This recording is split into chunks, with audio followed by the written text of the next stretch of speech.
Damn, son, where'd you find this? Yo, 856 Entertainment here, man. Give a like, give a subscribe. I really appreciate it, man. Any feedback, that shit would be real as hell. But let's get right into it, man. So that school shooting that happened, the police chief, he gave details inside the elementary. Questions have been raised, it says, for who exactly was in charge. If y'all remember, they were fucking debating. This dude came out at one point and said he didn't even know he was in charge. Regardless of who's in charge, okay, somebody needs to step up and take charge. And that 78 minutes you was just fucking, you know what I mean, playing fucking secure the perimeter and fucking all that other shit while this dude's walking around in there, you know, gunning people down. And you know, parents are like willing to sacrifice their lives and run into that school to get their children and use their handcuffing them and all that wild shit. But it says that speaking to the Texas Tribune, the police chief Pete, if I butcher this, I'm sorry, Arredondo, recounted his experience and defended the timeline of the shooting, where 19 children and 2 teachers were killed when that gunman entered that school after shooting his grandmother and crashing the car he stole. And they didn't even know he bought the rifle. He was 18 years old.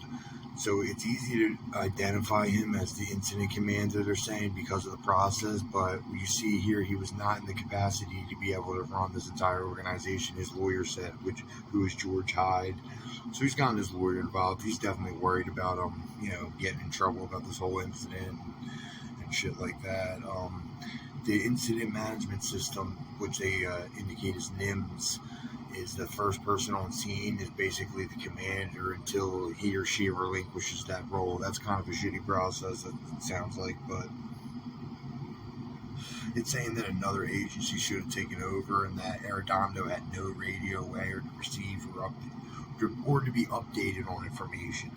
And with 29 years of experience, he entered school with a cell phone and calling it a logical decision. And long stem radios, he said, would have slowed him down. So basically the regular big ass police radios.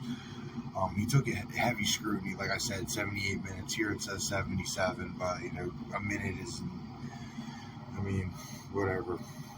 The delayed response, he said, didn't have issued any orders.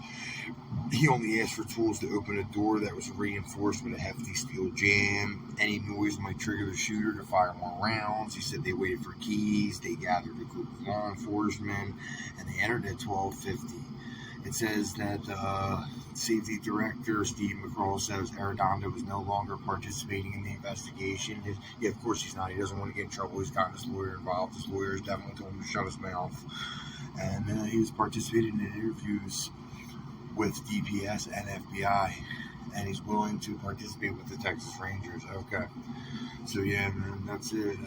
Give me a like, give me a subscribe, any feedback, appreciate it. We out.